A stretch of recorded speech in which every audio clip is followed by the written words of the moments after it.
Hi there, traders. This is Brad Gilbert with the FX Market Insight for the 12th of June. Now, just having a look at the major currency pairs to get things kicked off. The Aussie is still trading sideways. As I mentioned yesterday, I thought there might be a bit of an instance where we see a break at the top side, downside, and we come back to where it is. And that's happened on the Kiwi there, you can see. Also sterling, a little bit of a false break opportunity there on the top side in euro. But what we are seeing just at the moment, this is as we run in towards the meeting with Kim Jong-un and Trump, seeing some dollar strength. Dollar yen moving to the top side on optimism of a nuclear deal, some sort of nuclear crazy stuff going on there. Anyway, the dollar is charging to the top side. Now, it's not as consistent across the board. We have seen a little bit of a breakdown here in euro yen down through 117.70, a little bit of a clean out. I think that's the start of a decent move to the downside, but we need to get these geopolitical events out of the way.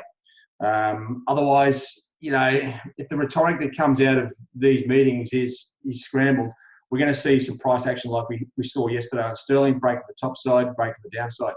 Now, that's just coming back to sterling as well, just to really highlight for those traders that aren't really aware of, you know, the fundamental aspect of the market. You can see how sterling sort of broke to the top side early Europe yesterday. We did have the manufacturing production numbers out. They were pretty rough. And when I say rough, I mean bad. And you can see the coming out here, manufacturing output minus 1.4%. Now that's a terrible number. Even the year-on-year numbers weak.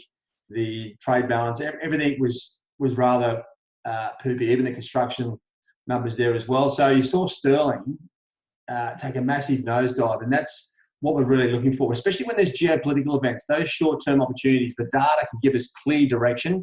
Now, you may not have got into the currency pair, maybe 20 points away from where it was on the release itself, but that doesn't matter because you're going to get that extended move. So make sure when you are looking at these potential opportunities that you do factor in, the economic numbers, especially around these events. They could be short-term opportunities. Now, once we saw that initial sort of 60, 70 points, see how it just started trading sideways.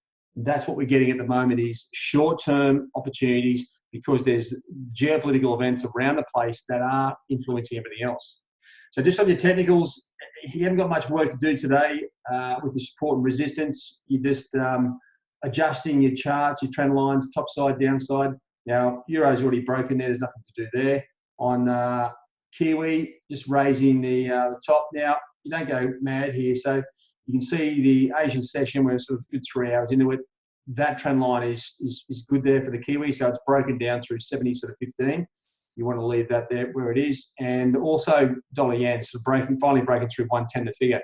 Looked like it was a bit of tricky or a bit of hard work getting through that level. You can see the trend line where it was hugging it. I've got the US 10 years overlaying there. That's the orange trend line, or the orange bars, I should say. That's worth keeping an eye on as these events roll. But it is the 10 years of trading sideways.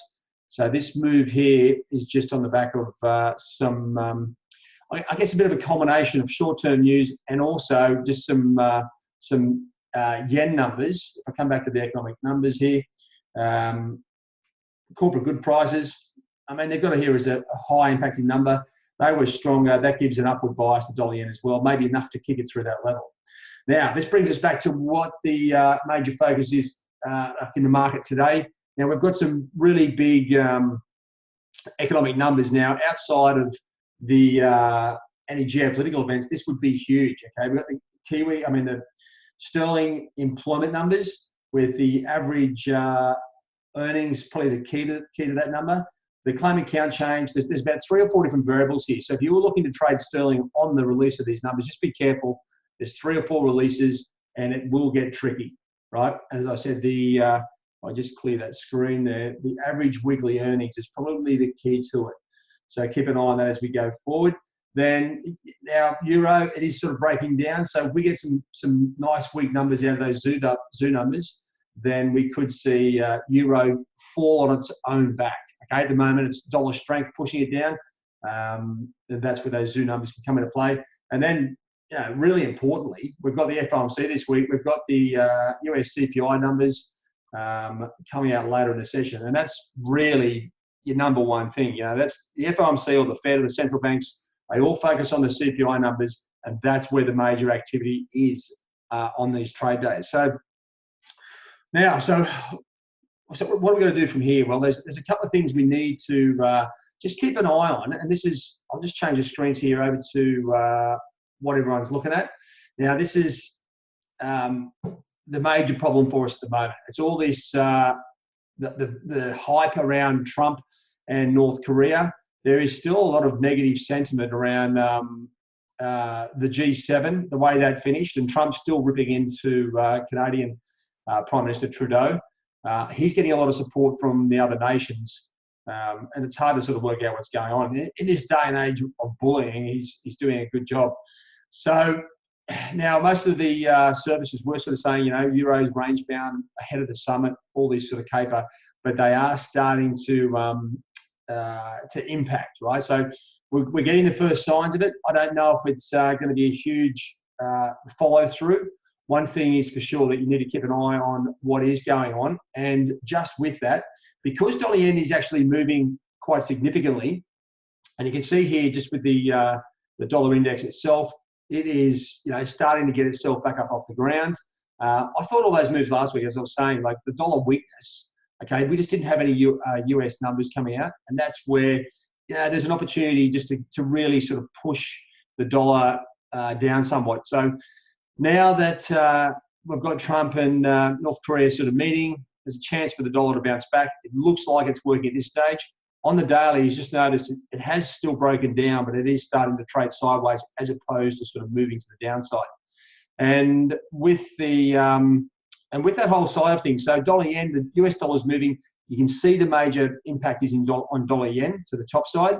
I think there's a real good chance for this thing to bounce. And if I just come back and give you a bit of a bo peep at the yen crosses, these currencies that, you know, did get hit last week. They are now sort of moving to the top side, and I think we might see a bit more of a sustained move. Aussie yen just starting to go through. You can see how it's popped through the cloud and then started trading sideways. The market does not seem as confident with the general move at the moment because there's been no news, right? This is like a buy the rumour, sell the facts sort of situation. Kiwi breaking higher. There's that break on dollar yen up through 110, the figure 110.10. Moving to the top side. It's now sitting up here in the middle of nowhere. So traders won't know what to do with it at this point. You want to keep a very close eye on, obviously on the yen crosses as well. But also, if you can get a chance, have a bit of a bo peep. Keep an eye on the equity markets because they. If I just come back to that page, you'll see, you know, the Nikkei. I would be expecting it to rally on the those corporate goods prices. Okay, much higher. You can see the Nikkei and the TOPIX just going higher there. Keep an eye on the Asian equities, and that's where the first sign of either a positive feeling out of these Singapore meetings with North Korea, US, or the negative sentiment will come into play there as well. Dollar. So the dollar, you know, what are we doing? Well, you're looking at the best trading opportunities coming up. I think euro breaking down is a good trade. I think euros, you know, they're spent. We've got the bank. I've obviously got the ECB later in the week, but at the moment we're running with a bit of dollar strength. And if I just come back to change the screen here to the majors, you can see where the potential best opportunities are. Let me just move that out of the way. And just having a look here, I'm pretty close to. I mean, I don't like to jump into the geopolitical stuff too early, but sterling on the downside, down through 133.50 looks all right. As I said, euro's already broken down. Might be worth a sell on retracement. Dollar yen, top side, maybe buy on a retracement back towards that support line now. And as you can see, Kiwi also moving lower. There are some housing finance numbers out of Australia. You might get something out of that. If we get some really weak numbers, see how the Aussie's not really doing too much. It's starting to move slowly with the other currency pairs that it correlates with. If we do get some significant weak housing numbers, finance numbers out of Australia, then we may get a selling opportunity on that. Dollar CAD, it is a dog's breakfast at the moment. No one knows whether to buy or sell it. I know it's up 20, 25 points with the dollar, but oil slowly moving higher should sort of see some downward pressure. But, you know, there's trade tariffs, there's problems with the US and Canada, there's all sorts of stuff. So I'm staying out of the CAD at this stage, and that's pretty much it. Okay, so if you've missed some of these opportunities already, we'll just sit back. You know, the major news will come later today. You know, Trump, you can expect Trump to put a lot of pressure on North Korea. They may just turn around and just tell them to get stuffed. And if that happens, well, then you'll see all these moves corrected. All right, and that's pretty much it. There's nothing else to sort of really go through. I'm just having a quick glance across the other crosses. There's not much else to look at. I think, as I said, this looks like a pretty positive move here on Euro. Some of the other currencies, and probably the Kiwi and dollar yen, the rest of them are all sort of just following suit. So we'll keep in touch. We'll see you. If you have any updates, just jump into the trade zone and we'll tune you up with what's going on. All right, guys, have a good one. We'll catch you later on.